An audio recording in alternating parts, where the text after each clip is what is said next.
शालिनी, देख तेरा नसीब, मैं घर की मालकिन और तू मेरी काम वाली, यही तेरी जगह है। मम्मी जी, ये शालिनी ही होगी, वो तो रोज घर में काम करती है। तेरी वजह से ये घर बर्बाद हो रहा है। शालिनी, तू इस घर का असली हीरा है। मुझे माफ कर दे शालिनी, मैंने तुझे गलत समझा। दो बहनें, एक घर एक छत, पर दिल अलग अलग, जिनके बीच बचपन से ही थी खटास, ताने और तकरार। लेकिन जिंदगी ने ऐसा मोड़ लिया कि एक दिन बड़ी बहन सुमन घर की रानी बन गई और छोटी बहन शालिनी उसी घर की नौकरानी। आखिर ऐसा क्या हुआ जो एक ही पिता की दो बेटियों के बीच इतनी दूरी आ गई? और फिर कैसे वही नफरत एक दिन पिघल कर बन गई प्यार और एकता का मिसाल? ये कहानी है नंदग्राम के एक छोटे से गांव की, जहां रिश्तों का इम्तिहान हुआ और सच्चाई और मेहनत ने लिखी एक नई दास्तां। तो आइए देखते हैं दो सौतेली बहनों की साधारण कहानी। एक ऐसी कहानी जो सिखाती है कि सौतेला सिर्फ रिश्ता होता है, दिल नहीं।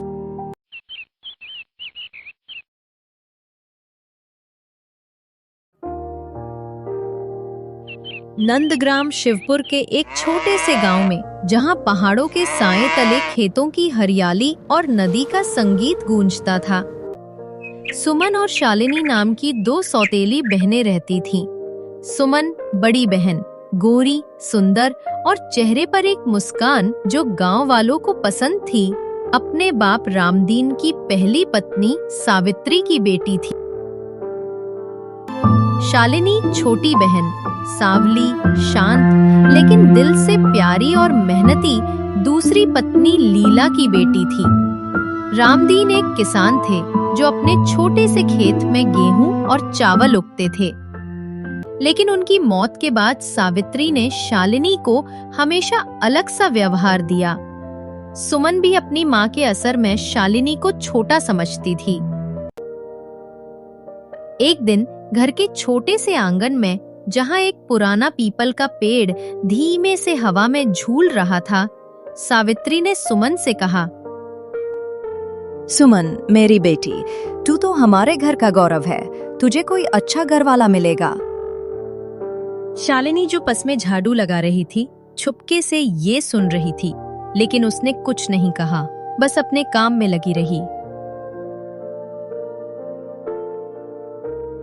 एक दिन गांव के एक जाने माने परिवार से, जो खेतों के साथ साथ गांव के बाजार में एक छोटी सी ज्वेलरी की दुकान चलाता था, सुमन के लिए रिश्ता आया। लड़का विक्रम एक सीधा साधा मेहनती लड़का था जो अपने पिता राम स्वरूप के साथ खेतों में काम करता था और उनकी ज्वेलरी की दुकान स्वरूप ज्वेलर्स को संभालता था। दुकान में चांदी के कंगनों से लेकर सोने के छोटे हार तक बिकते थे, जो गांव की औरतों के दिल जीत लेते थे।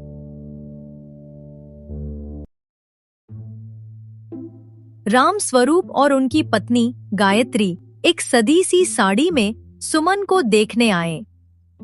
उनके घर के छोटे से बैठक में, जहां एक पुराना पंखा धीमे से घूम रहा था और दीवार पर राम स्वरूप के पुराने खेतों की तस्वीर लटकी थी, सुमन एक नीली साड़ी में आई थी। गायत्री ने मुस्कुराकर कहा, सावित्री जी, तुम्हारी बेटी तो सुंदर और सुशील है, ये हमारे विक्रम के लिए बिल्कुल ठीक है। सावित्री ने खुशी से कहा, हाँ गायत्री जी, सुमन हमारी आंखों का तारा है। शादी तय हो गई। तभी शालिनी की मां लीला के रिश्तेदार चाची राधा, जो गांव के दूसरे किनारे एक छोटे से घर में रहती थी, शालिनी के लिए रिश्ता ले आई। उन्हें गांव के एक मजदूर मोहन का नाम सुझाया। मोहन एक सांवला सीधा सादा लड़का था जो राम स्वरूप के खेतों में काम करता था और कभी-कभी उनके आभूषणों की दुकान में छोटे मोटे काम भी करता था, या दुकान की सफाई करना। उसका चेहरा सदा था, लेकिन उसकी बातों में एक सच्चाई थी जो दिल को छू जाती थी। चाची राधा ने शालिनी से कहा, बेटी, मोहन एक ईमानदार लड़का है, वो तेरा ख्याल रखेगा। शालिनी ने शर्मा कर कहा। चाची जी, अगर आपको ठीक लगता है तो मुझे कोई ऐतराज नहीं। रामस्वरूप ने कहा। मोहन हमारे खेतों का पुराना कामगर है, उसका दिल साफ है। शालिनी के लिए ये रिश्ता ठीक है। सावित्री, जो शालिनी की शादी जल्दी करना चाहती थी, उसने कहा। हाँ, ये रिश्ता शालिनी के लिए काफी है। शादी के बाद दोनों बहनें विक्रम के घर में रहने लगीं, जो नंदग्राम के बीच में एक पक्का मकान था, जिसका निर्माण रामस्वरूप ने अपनी ज्वेलरी की दुकान और खेतों की कमाई से किया था। घर के सामने एक छोटा सा आंगन था। घर का बड़ा कमरा सुमन और विक्रम का था। कमरे में एक बड़ी सी खिड़की थी, जिससे खेतों का सुंदर नजारा दिखता था और सुबह के समय सूरज की किरणें कमरे को रोशन करती थी। सुमन घर की मालकिन बनकर खाना बनाती, दुकान पर ग्राहकों को गहना दिखाती और कभी-कभी खेतों में विक्रम के साथ जाती है। शालिनी और मोहन के लिए घर के पीछे एक छोटा सा कमरा दिया गया था, जो घर के बाकी हिस्सों से थोड़ा अलग था। ये कमरा सादा था, मिट्टी की दीवारों वाला। शालिनी अपने घर के काम के साथ साथ विक्रम के घर के काम, आंगन झाड़ू करना, बर्तन धोना और सुमन के कपड़े ने नदी के किनारे धोना करती थी। एक दिन जब शालिनी नदी के किनारे सुमन के कपड़े धोने बैठी थी, जहां नदी का पानी छोटे पत्थरों से टकराता था, सुमन ने ताना मारा। शालिनी, देख तेरा नसीब। मैं घर की मालकिन और तू मेरी कामवाली। यही तेरी जगह है। शालिनी के दिल में चुभन हुई, लेकिन उसने चुप रहकर कपड़े धोने जारी रखे। रात को जब शालिनी मोहन के साथ अपने छोटे से कमरे में बैठी थी, मोहन ने कहा। शालिनी, तू अपना काम दिल से कर। गांव वाले एक दिन तेरा दिल देखेगा। शालिनी ने कहा। मोहन जी, मैं बस आपके साथ खुश हूँ। ये ताने मुझे नहीं रोक सकते।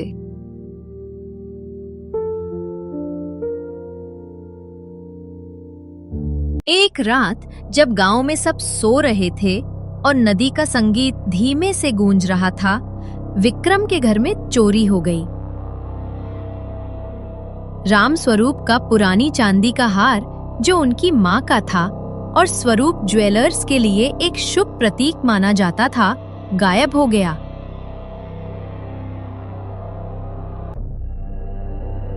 घर के आंगन में गायत्री ने गुस्से में कहा। ये काम किसी अंदर के आदमी का है। सुमन ने शालिनी पर इल्जाम लगाया। मम्मी जी, ये शालिनी ही होगी। वो तो रोज घर में काम करती है। शालिनी के आंसू निकल आए। उसने कहा। दीदी, मैंने कुछ नहीं किया। मैं ऐसा सोच भी नहीं सकती। मोहन ने गुस्से से कहा।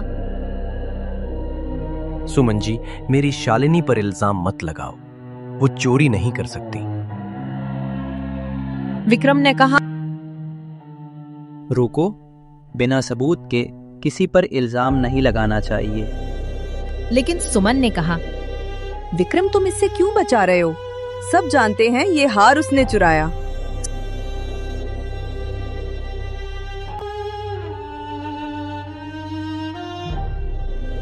शालिनी ने चुपके से खोज शुरू की।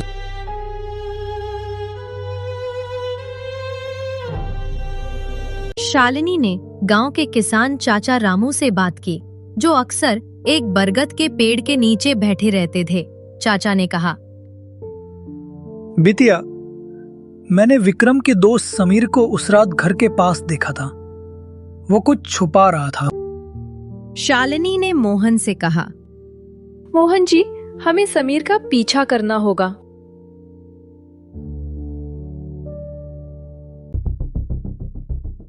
दोनों ने समीर को गांव के बाजार में देखा, जहां वो हार बेचने एक सुनार के पास गया, जिसकी दुकान रामस्वरूप की दुकान के पास ही थी। शालिनी ने हिम्मत से कहा। ये हार हमारे घर का है, वापस दो। समीर भागना चाहा, लेकिन मोहन ने उसे पकड़ लिया।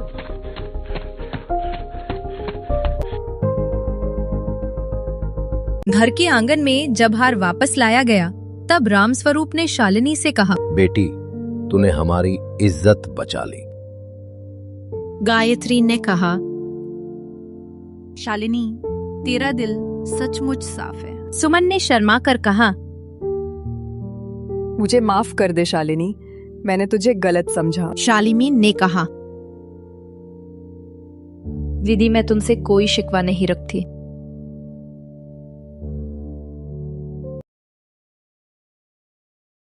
कुछ महीने बाद विक्रम के खेतों में फसल खराब हो गई क्योंकि बारिश कम हुई और आभूषणों की दुकान का काम भी मंदा पड़ गया क्योंकि गांव के लोगों के पास पैसे कम थे। घर के खर्चे रुक गए।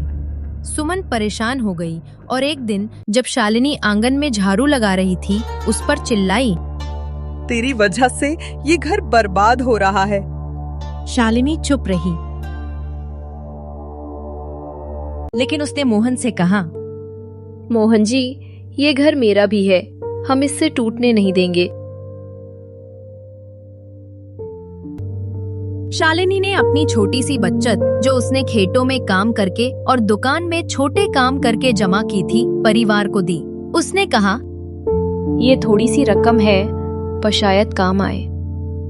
विक्रम ने कहा, शालिनी, तुम इतना बड़ा दिल रखती हो। रामस्वरूप ने कहा, बेटी, तूने हमारी लाज रख ली। सुमन ने शालिनी से कहा, शालिनी, तू इस घर का असली हीरा है।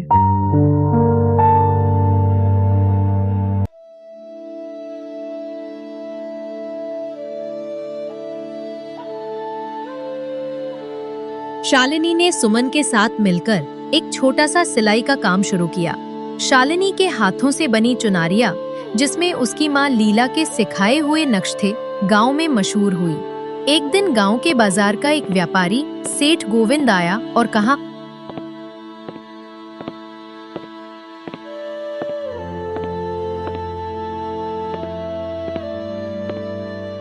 शालिनी, तेरी चुनरी शहर में बिक सकती है। शालिनी ने कहा, सेठ जी, ये मेरी मेहनत है। सुमन ने कहा, शालिनी, हम दोनों मिलकर ये काम बढ़ाएंगे।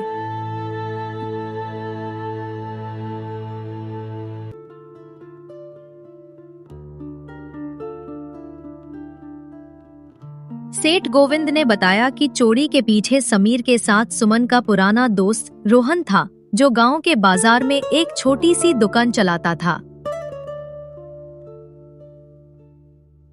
सुमन रो पड़ी और विक्रम से कहा, मुझे माफ कर दो, मैंने रोहन पर भरोसा किया।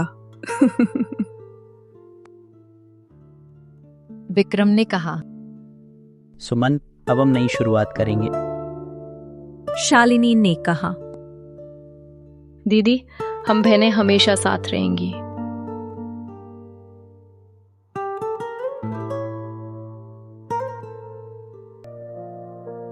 एक दिन शालिनी को उसकी सौतेली माँ ने उसकी अपनी माँ लीला की पुरानी डायरी दी।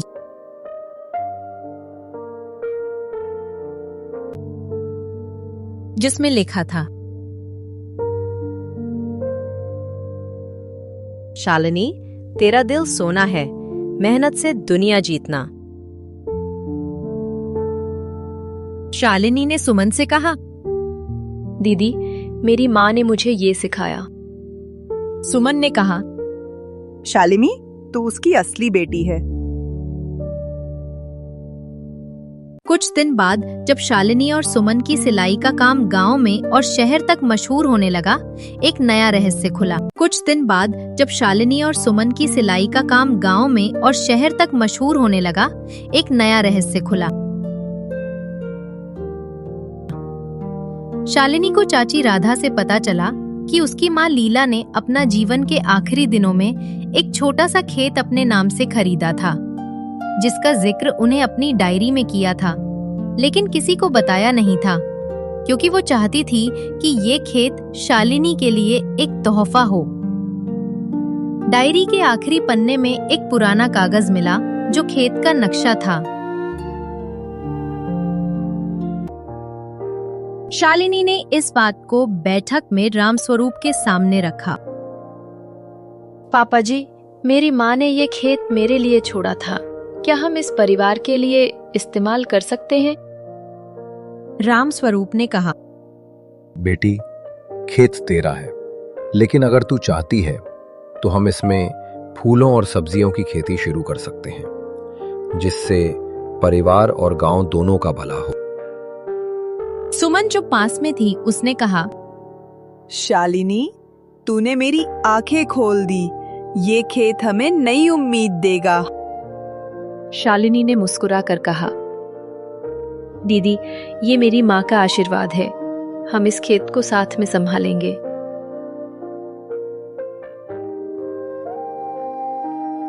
दोनों बहनों ने खेत में काम शुरू किया। शालिनी ने अपनी माँ के सिखाए हुए तरीके से फूल और सब्जियां उगाईं और सुमन ने उन्हें शहर के बाजार में बेचना शुरू किया। खेत से आई कमाई ने न सिर्फ परिवार के खर्चे पूरे किए, बल्कि स्वरूप ज्वेलर्स को भी नई रोशनी दी। एक शाम घर के आंगन में रामस्वरूप ने कहा, शालिनी, तूने इस घर को अपने दिल से जोड़ा और अब गांव को भी एक नई दिशा दी। सुमन ने कहा, तू मेरी शान है। ये खेत हमें हमेशा याद दिलाएगा कि हम दोनों बहनें एक हैं। शालिनी ने मुस्कुरा कर कहा, दीदी, प्यार से बड़ा कोई डरजा नहीं।